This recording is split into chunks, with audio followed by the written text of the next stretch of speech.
As the 2025 NBA playoffs unfold, the Golden State Warriors find themselves caught in a tense, precarious situation. And not just on the court. Engaged in an extremely balanced and fiercely competitive first-round battle against the Houston Rockets, the team faces mounting pressure to perform. Every possession feels like a fight for survival, and every decision carries enormous weight. Yet even as Steve Kerr and his players fight to extend their championship window behind the scenes, another equally crucial battle is being waged, the fight for the franchise's future. In the corridors of Chase Center, conversations have already turned toward the offseason, where the Warriors will be forced to make some of the most difficult decisions in their recent history. At the center of these discussions stands a figure both promising and polarizing, Jonathan Kuminga. Once viewed as a potential heir to the Warriors dynasty, Kuminga's future in the Bay Area has become clouded by uncertainty. According to recent reports, the franchise's front office is seriously considering trading the 21-year-old forward, and one name has already emerged as a potential target in a deal: Brooklyn Nets sharpshooter Cameron Johnson. This possible trade scenario, Kuminga for Johnson, potentially with additional draft compensation, highlights a deeper philosophical question that looms over Golden State's future. Should the Warriors continue betting on raw, undeveloped potential? Or is it time to prioritize players who can immediately complement Stephen Curry and the aging championship core?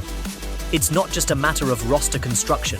It's a reflection of the broader identity crisis the Warriors are grappling with as the Curry era enters its twilight years. The rise and complicated journey of Jonathan Kuminga. When Golden State selected Jonathan Kuminga with the 7th overall pick in the 2021 NBA draft, the excitement was palpable. The Congolese-born forward boasted a rare blend of size, strength, athleticism, and upside that made scouts salivate. His explosiveness in transition, his ability to attack the rim, and his physical tools projected a ceiling as high as almost anyone in his draft class. For a team fresh off a retooling season, Kuminga represented a bridge to the future. A player who could grow under the tutelage of Curry, Klay Thompson, and Draymond Green, while eventually leading the next era of Warriors basketball. Early flashes of brilliance fueled that optimism. Kuminga's rookie highlights included thunderous dunks, electric fast break finishes, and glimpses of defensive versatility. His combination of power and agility was rare even by NBA standards. Analysts raved about his two-way potential. Golden State fans dared to dream. Was Kuminga the next homegrown star? But by his third season, cracks began to show. Despite physical gifts, Kuminga struggled with consistency, a critical flaw in Steve Kerr's tightly structured system, which demands high IQ decision-making, unselfish ball movement, and disciplined defense. Kuminga's minutes fluctuated throughout the regular season. He would often dazzle with a 20-point explosion one night and then find himself stapled to the bench the next, punished for missed rotations or lapses in off-ball awareness. His relationship with Steve Kerr grew strained, with mounting frustrations over his role, playing time, and usage. As the 2025 playoffs began, the situation reached a breaking point. In crucial postseason games, where rotations shrink and trust becomes paramount, Kuminga saw his minutes slashed dramatically. Kerr leaned on veterans and more reliable defenders instead of giving Kuminga the platform he craved. It was a loud, unmistakable signal. Despite his potential, Kuminga was not a player Kerr fully trusted in the Warriors' most important moments. And in the high-stakes world of NBA championships, trust is everything. When the Golden State Warriors selected Jonathan Kuminga with the 7th overall pick in the 2021 NBA draft, they weren't just drafting for talent, they were drafting for the future. Coming off a disappointing 2020-21 season, one derailed by injuries and uncertainty, the Warriors found themselves in a unique position. Thanks to a prior trade with the Minnesota Timberwolves, they held a lottery pick despite having a generational superstar in Stephen Curry still at the peak of his powers. It was an opportunity to straddle two timelines, maximize the present while preparing for life after Curry. Enter Kuminga, a tantalizing, if raw prospect who embodied the perfect swing for the fences selection. At just 18 years old, Kuminga's physical profile was breathtaking. A sturdy 6'7" frame with a 7-foot wingspan, elite vertical leaping ability, quick twitch speed, and a powerful build that looked NBA ready from day one. Scouts were enamored with his flashes of brilliance during his time with the G League Ignite, a developmental team designed to fast-track elite prospects toward the NBA. In the G League, Kuminga showed glimpses of a player who could one day dominate both ends of the floor.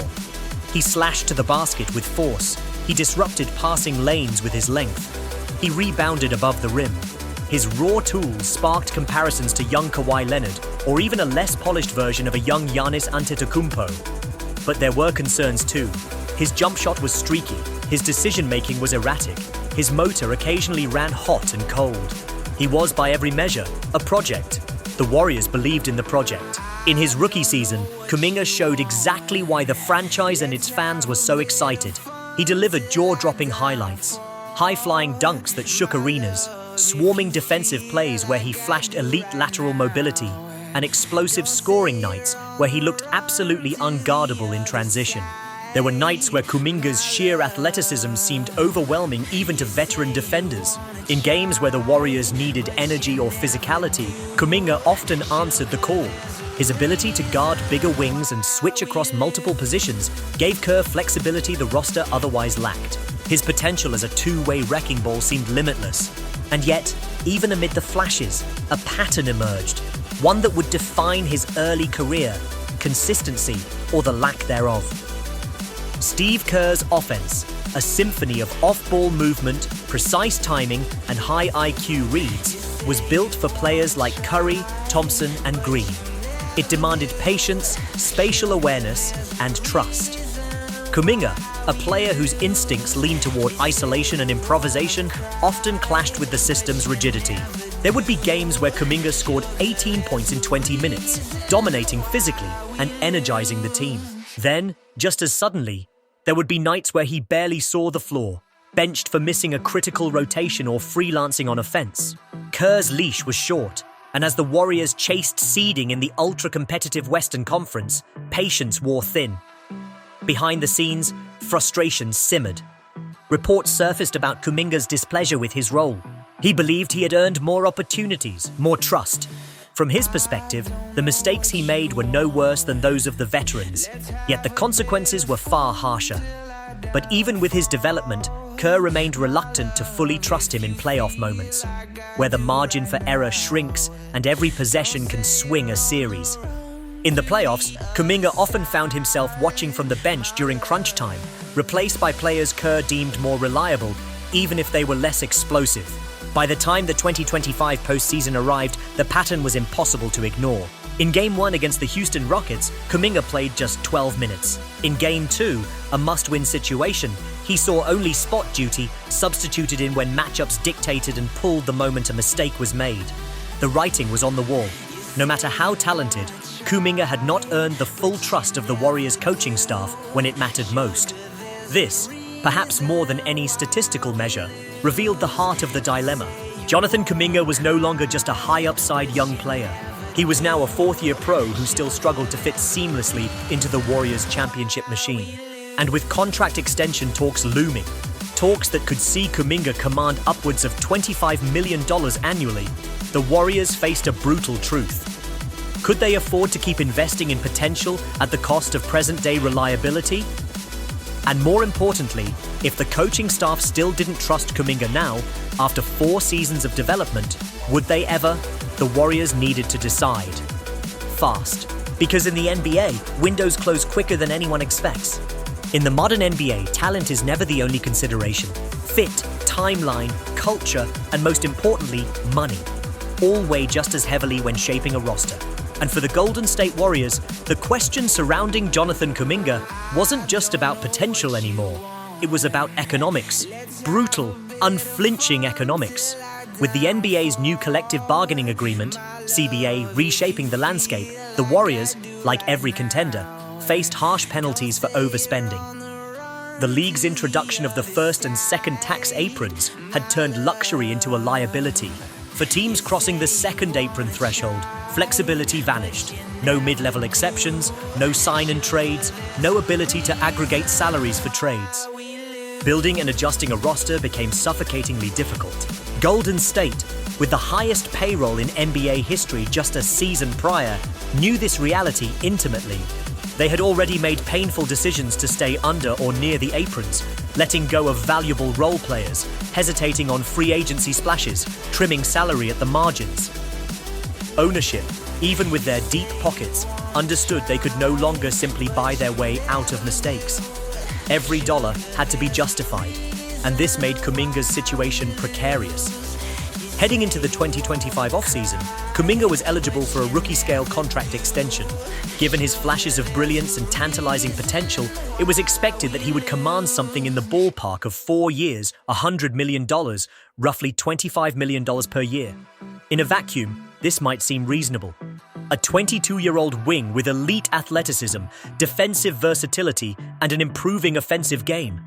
Those players are rare, and the NBA marketplace has repeatedly rewarded players based on upside, sometimes more than production. But Golden State couldn't afford to view Kuminga's situation in a vacuum. At $25 million per year, Kuminga would effectively join the ranks of the franchise's core salary commitments, right alongside Stephen Curry, Draymond Green, and Andrew Wiggins. Combined, those contracts would severely limit the Warriors' flexibility for years to come, pushing them perilously close to permanent second-apron status. This wasn't just about paying Kuminga. It was about what paying Kuminga meant. It meant likely losing the ability to make in-season trades that could improve the roster. It meant no access to the mid-level exception to sign useful veterans. It meant being stuck, locked into a core that might already be past its championship window. And worst of all, it meant making a $100 million bet on a player the coaching staff still didn't fully trust when the stakes were highest. Was Kuminga worth that kind of financial inflexibility? The Warriors' leadership faced a dilemma few franchises ever want. Pay for the potential of what Kuminga might become, or trade him while his value was still high enough to return a proven, playoff-ready piece. Joe Lacob, the Warriors' majority owner, had long spoken of wanting to thread the needle, winning now while developing the next generation. Kuminga was supposed to be a centerpiece of that vision, but reality was proving harsher than the dream. If Golden State extended Kuminga, they would need him to become a playoff-caliber starter almost immediately. There would be no margin for error, no patience for growing pains. His inconsistencies, once tolerated as part of development, would now be financially catastrophic if they persisted. The stakes had changed. And as rival teams began sniffing around, sensing opportunity, the Warriors had to ask themselves the hardest question in sports. Was it better to let go a little too early or a little too late? Because in the unforgiving economy of the NBA's new CBA era, loyalty, sentimentality, and hope are luxuries few teams can afford. The Warriors had been kings of the NBA not because they held on to the past, but because they constantly evolved, ruthlessly, smartly, without hesitation when the moment demanded it. Now, the moment was demanding a decision about Jonathan Kuminga, and it wouldn't be an easy one.